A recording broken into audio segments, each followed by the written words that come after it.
This week, we are going to ask the question, are cutie marks really special? Like, are cutie marks genetic? That's the video we'll be reacting to today. So let's get started.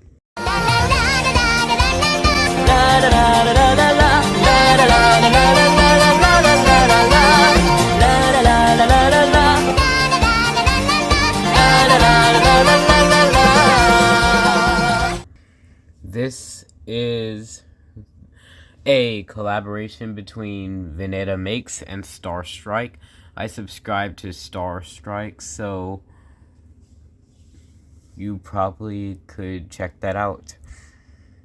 Vineta does a few MLP genetic videos.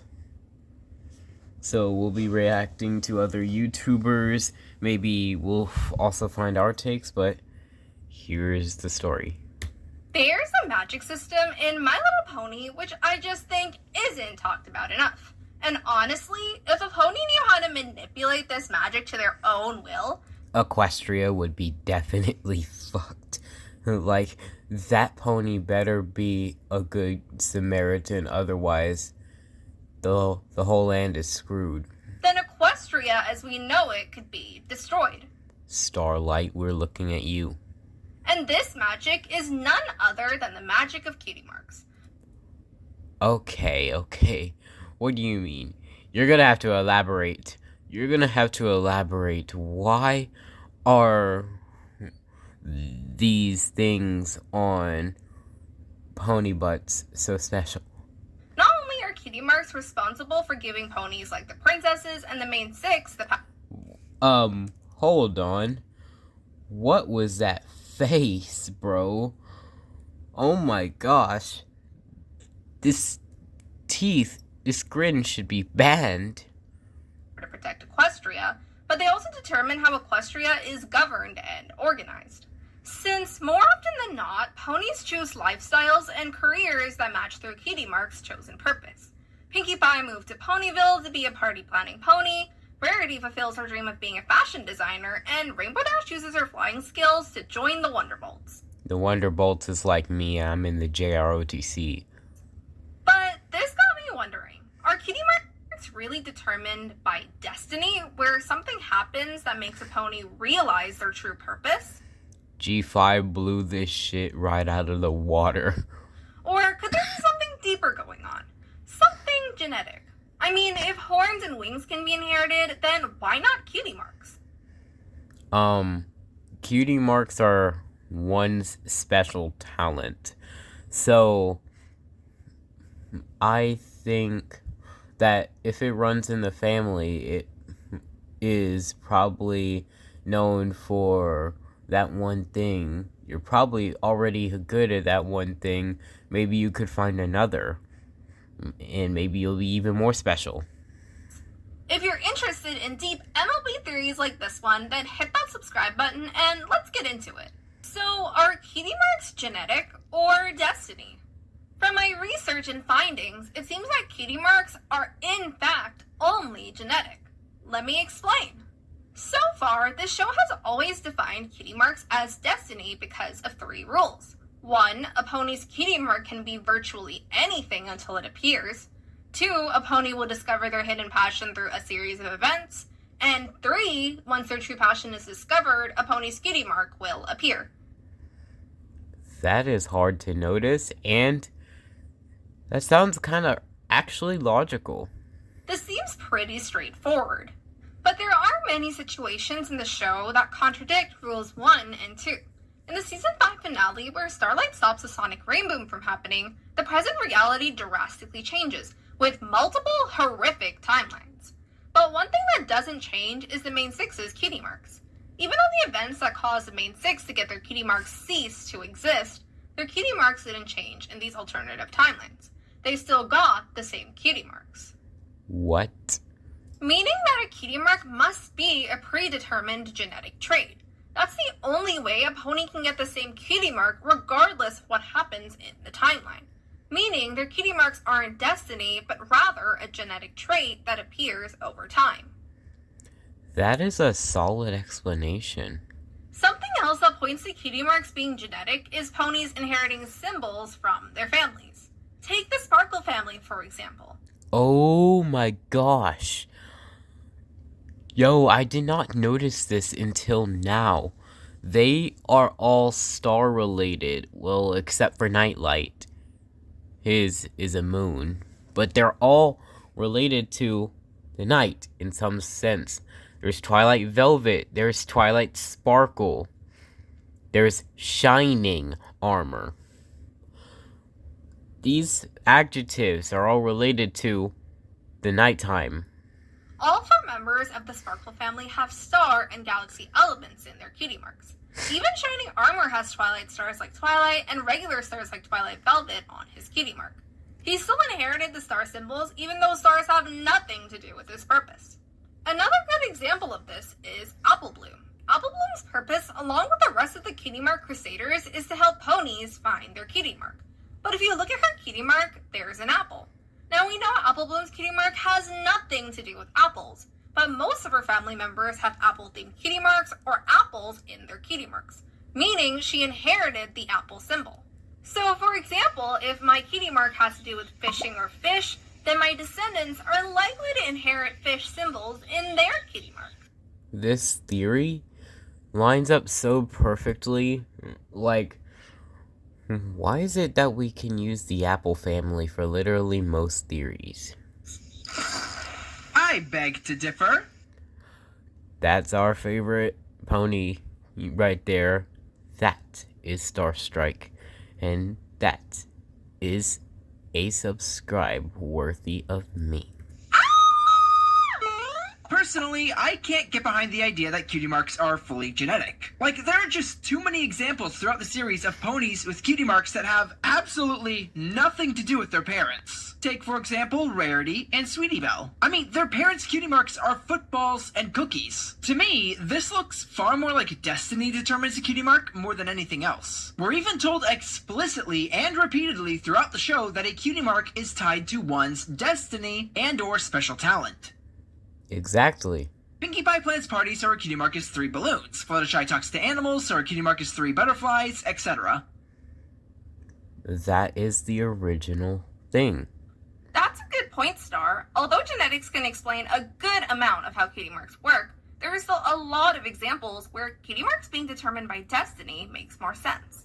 One thing that genetics does explain particularly well is how the type of cutie mark a pony can get is restricted by if they're a unicorn, a pegasi, or an earth pony. Yeah, like, imagine if you're in a dystopian world like The Giver and you're given an assignment. Like, and if you were one of these 3 things, you would have to have something that would be possible for each. In the first Heartswarming episode, it's mentioned that earth ponies are naturally skilled at growing food and doing heavy labor because of their strength and knowledge of agriculture. The same tale described pegasi as the masters of weather and flying, and described unicorns as gifted in the magical arts. And although no pony's talents are limited by these descriptions, more often than not, a pony's purpose and cutie mark will work within the strengths described for each type. For example, it's very common for unicorns to have cutie marks related to magic, because they have the ability to use raw magic naturally. But it's extremely rare to find an earth pony or a pegasus whose cutie mark has exclusively to do with magic. They may exist and may use magical artifacts to pursue their purpose, but again, it's very unlikely. Similarly, pegasi are likely to have cutie marks that have to do with the weather, flying, or the sky compared to earth ponies and unicorns. Why? Because being a pegasus makes it easier for pegasi to stand on clouds, fly around, and adjust the weather as needed. Earth ponies are likely to have cutie marks related to strength, food growing, nature, or heavy labor work compared to unicorns and pegasi. Now, this definitely isn't an exclusive rule, but this pattern is pretty common throughout Equestria. If you think about it, pegasi and earth ponies are more likely to have similar cutie marks because neither type can wield raw magic. While unicorns have 2 categories of cutie marks they can get. Either magical cutie marks like Twilight, Starlight, or Star Swirl have, or cutie marks that have nothing to do with magic, like Rarities. And the reason for this is a pony's body is unlikely to give a magic-related cutie mark to a pony that lacks magical abilities. Because one of the fundamental aspects of a cutie mark is that a pony is good at their purpose without having to use any outside power or skill beyond their own. Because if they did need outside help to do their purpose, then it would be extremely difficult for a pony to pursue their cutie mark's chosen purpose. Of course, there are many cutie marks that any pony can get regardless of type. For example, any pony type can get Fluttershy's cutie mark because it has nothing to do with flying, strength, or magic. But only unicorns or alicorns would be able to handle Twilight's cutie mark of magic. Yeah, in this situation, genetics impacting cutie marks makes more sense than it being destiny. That is valid. That seriously makes sense, guys. But if cutie marks are indeed somewhat genetic, what are the implications of this in regards to Starlight? What do you mean? Well, Starlight has power over cutie marks, right? That means she also has power and control over one's destiny, which is fairly common knowledge, but now that we know that there is a genetic component in all of this, this also implies that Starlight has invented CRISPR technology in the form of magic. She is straight up altering a pony's DNA, and she's even doing it to the point where she can swap the genes of two separate ponies. This level of magical capability is insane, never witnessed in all of Equestria's history. She will go down in history as the pony that invented legendary medical procedures that saved millions of ponies' lives! And nearly destroyed them. You know they have the ability to change their entire species, right? Magical DNA alteration is nothing new. What? You said change their what? Magic can change species? Man, give me some of that magic. Fuck being human. Dang That's crazy. it! I thought I was being smart there. If it makes you feel any better, the fact that she can alter a pony's DNA as well as destiny does have some implications. Horrifying implications. Why would that make me feel better? We know that Starlight can alter a pony's cutie mark, but what if a pony doesn't yet have a cutie mark? Because a cutie mark is directly tied to a pony's DNA, what if a pony's cutie mark eventually turns out to be could theoretically be predicted in advance? All you need to do is take a close look at the genes to know what a pony's destiny is, years before they ever know themselves, even from birth. So if some evil mastermind knew that a pony was destined to be the chosen one and grow up to defeat them, they could steal that destiny and ensure that pony never receives their cutie mark. Or if some pony has a jelly bean production company that they've built up over the years, they can quash any future competition in the market by predicting and removing jelly bean cutie marks from all the newborns in Equestria before they ever get a chance to start making jelly beans. That's quite random. Their jelly bean empire will rise for all eternity, and with no competition will grow strong enough to dominate other areas of the market. Gumdrops, sour chews, and bubblegum will all be in danger, and the only pony with a decent recipe for any of it shall be this one pony, all because of the jelly beans and CRISPR technology. This is what we fear AI becoming. I mean, yeah, I suppose that could happen too. Well, it's been fun, but I need to get back to my own channel. I've got more videos to make. Sounds good, but I have a quick question. How did you get here? Well, you know how you said that while it's unlikely, a pony without a horn could still technically be able to have a cutie mark in magic? Yeah?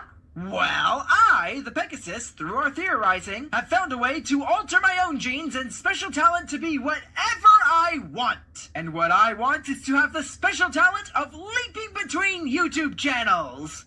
But we only just now figured that out.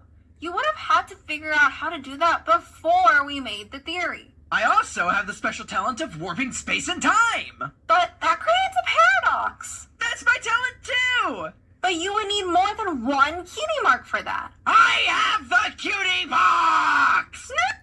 Oh, I knew it.